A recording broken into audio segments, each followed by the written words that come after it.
Good morning guys and welcome to my another blog.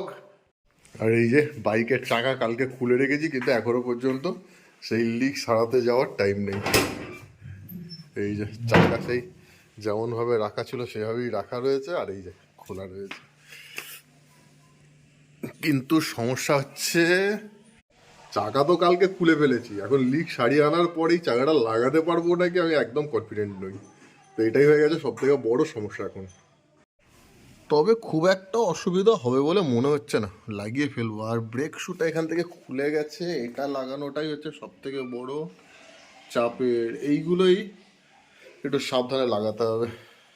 কিন্তু এতটাই চাপ, সময় এতটাই কম, টায়ার চাপটা যে এই পাঞ্চার ম্যানের কাছেই নিয়ে গিয়ে পাঞ্চার সারিয়ে আনবো, সেই সময়টাই পাচ্ছি না।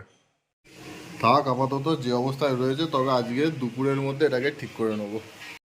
আর ওদিকে গ্যারেজে পাঁচিলের কাজ চলছে, একদম টাইম দিতে পারছি না। কি কাজ হচ্ছে কিচ্ছু বুঝতে পারছি না। যাই একটু ঘুরে আসি। এই এখন কাজ চলছে, এই এত দূর পর্যন্ত উঠেছে পাঁচিল, এখনো এই লেভেলে উঠবে।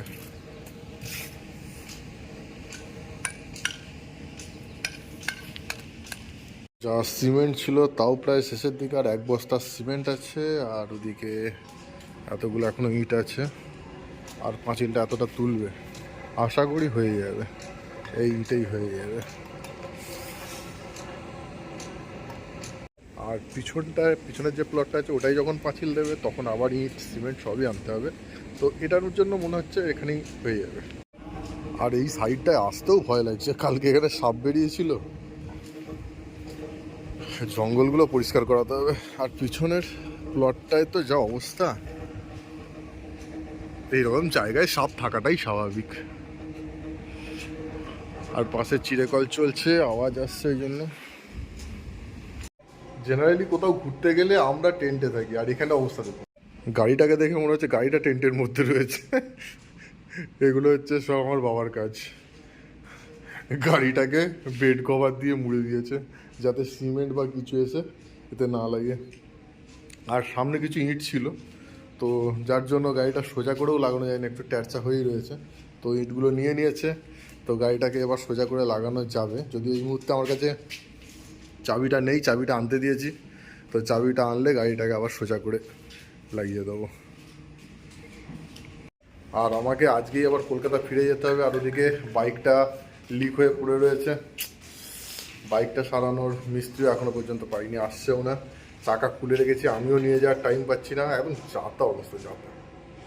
চলো আপাতত কাজ হোক, পুরো পাঁচিল আজকেই কমপ্লিট হবে বলে তো মনে হচ্ছে না। তো যাই হোক, এরা কাজ করুক, আমাকে এখন উঠতে হবে। আমাকে আজ আবার কলকাতা যেতে হবে, আর ট্রেনে যেতে হবে, কারণ গাড়ি নেবো না। আর বাইকও আনিনি, রয়্যাল এনফিল্ড আর পালসার তো এখানে লিক হয়ে পড়ে রয়েছে। পালসার নিয়ে যদিও আমি কলকাতা খুব একটা যাই না। তো যাই হোক, ট্রেনে যেতে হবে, হাতে টাইম নেই। বাড়ি গিয়ে স্নান খাওয়া দাওয়া করে আবার বেরোতে হবে। তো বাড়িতে যাওয়ার আগে একবার গাড়িটা অন্তত স্টার্ট দিই, কারণ গাড়িটার মধ্যে বার করা হয়নি, ব্যাটারিটা বসে না যায়। যদিও যাবে না, এই কয়েকদিন মাত্র বন্ধ থাকলে ব্যাটারি বসে না। আর এটাই হচ্ছে পেট্রোল গাড়ির একটা মজা, যে কয়েকদিন না চালালেও গাড়ির ব্যাটারি বসে যাবে বা স্টার্ট হবে না, সেরকম প্রবলেমটা হয় না। চলো।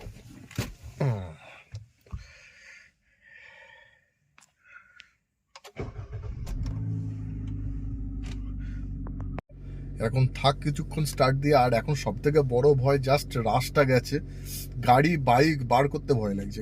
কালকে দেখলেন যে কিভাবে বাইকটা লিক হলো। আবার গাড়ি বার করব, আবার গাড়ি লিক হবে। মানে এত পিন পড়ে রয়েছে। নবদ্বীপে এত পুজো হয়, নবদ্বীপে বোধহয় কয়েকশো কি প্রায় হাজারের কাছাকাছি পুজো হয়। আর মানে 100-150 মিটার ডিস্টেন্সে পুজো হয়। আর সেইখানে এত পিন, এত পেরেক চারিদিকে পড়ে রয়েছে, এখন গাড়ি বার করাটাই হচ্ছে রিস্কের ব্যাপার। তো যাই হোক, ওই কারণে গাড়ি বার করছি না। খুব দরকার হলে বার করতে হবে, তা নাহলে বার করছি না। বাইকে করে ঘুরছিলাম, বাইকও লিক, এখনো পর্যন্ত মিস্ত্রি আসেনি। এখন প্রায় 2টো বাজে, জানি না কখন আসবে, সে কখন সারাবে, কখন আমি কলকাতা যাব, কিচ্ছু জানি না। এই গাড়িটার এই অডিও সিস্টেমটা এত সমস্যার না, ব্লুটুথ মাঝে মাঝে এমন কাজ করে না। তো দেখি এটাকে কীভাবে কি করা যায়। ব্লুটুথ সেট আপ পেয়ারিং দেখি। যাক, মনে হচ্ছে হয়েছে পেয়ারিং হয়ে পাসওয়ার্ড দিয়ে ওই যে নিয়ে নিয়েছে। যাক, এত মাঝে মাঝে ডিস্টার্ব করে না, দেখা গেল কোথাও লংয়ে যাচ্ছি সেই টাইমে, তখন কি আর ভালো লাগে এইসব দেখতে করতে? দেখি একবার চালিয়ে হয় নাকি। যাক, আফটার অল অনেক কাঠখড় পুড়িয়ে করা গেল।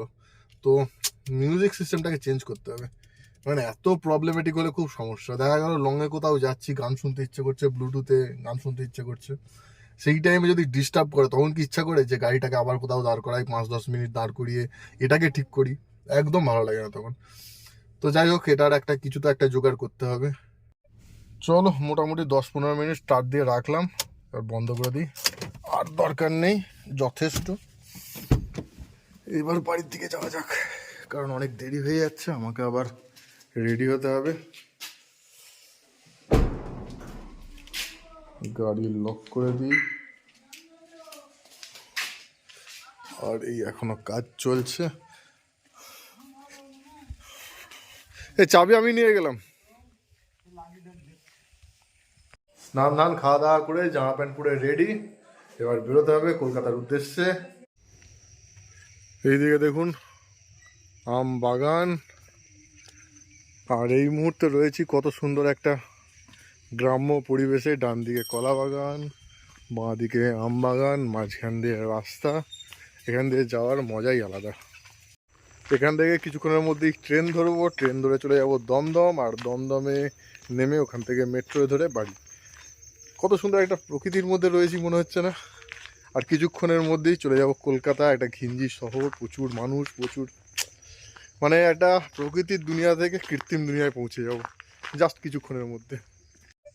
এই যে সর্ষে ক্ষেত, সর্ষে যদি এখন খুব একটা ভালো হয়নি, আর হলেও মাঝখানে মাঝখানে মূলো গাছ থাকায় অতটা ঘন লাগছে না এই বাগানটায়। আমি এখানে আসলে এই রাস্তাটা দিয়ে হাঁটতে আমার এতটাই ভালো লাগে যে আমি চাইলে টোটো বা অন্য কোনো বাইক টাইকে করে অন্য স্টেশনে উঠতে পারি, কিন্তু এই রাস্তাটা দিয়ে যাব বলে আমি এই দিকে স্টেশনে উঠি। আমি নবদ্বীপের মেন স্টেশনের দিকে যাই না, কারণ এই বিকেলের টাইমে এই রাস্তা দিয়ে হাঁটার মজাটাই আলাদা।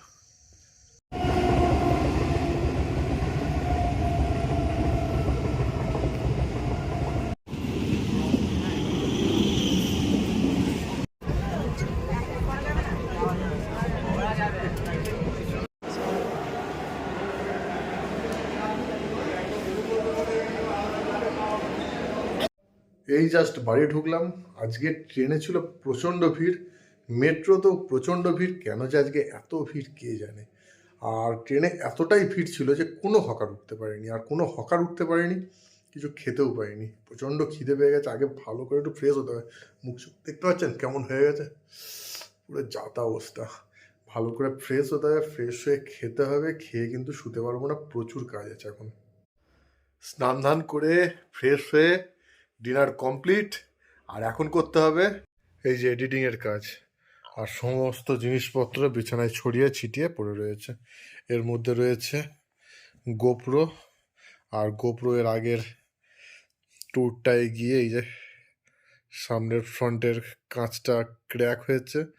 যদি এটা গ্লাস লাগানো আছে, গ্লাসটা চেঞ্জ করে নিলেই হয়ে যাবে। তো যাই হোক, সেটা আবার একবার গিয়ে করতে হবে একদিন সময় করে। আর এদিকের কাজটা কমপ্লিট করে নিই তাড়াতাড়ি, রেকর্ডিং বলছি, সরি, মানে এডিটিংয়ের কাজটা। আর এই ঠান্ডার মধ্যে মন চাইছে ঘুমোতে, কিন্তু এখন ঘুমানোর উপায় নেই, কাজগুলো কমপ্লিট করে নিই, তা নাহলে আবার ডিউ থাকলে কালকে প্রেশার পড়বে। আর আমি চাইছি কালকের প্রেশার কমিয়ে রাখতে, আজকে বরং কাজগুলো করে দিতে।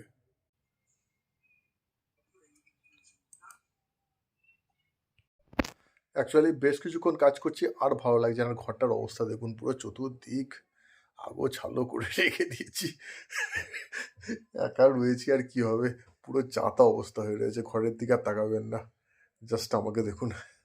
তো যাই হোক, অনেক কাজ করে নিয়েছি, আর ভালো লাগছে না, এবার একটু ঘুমোতে হবে। প্রচণ্ড ঘুমো পাচ্ছে, কালকে সকালবেলা অফিস আছে, সকাল ভোর 5টার সময় উঠতে হবে। তো এবার শুয়ে পড়ি।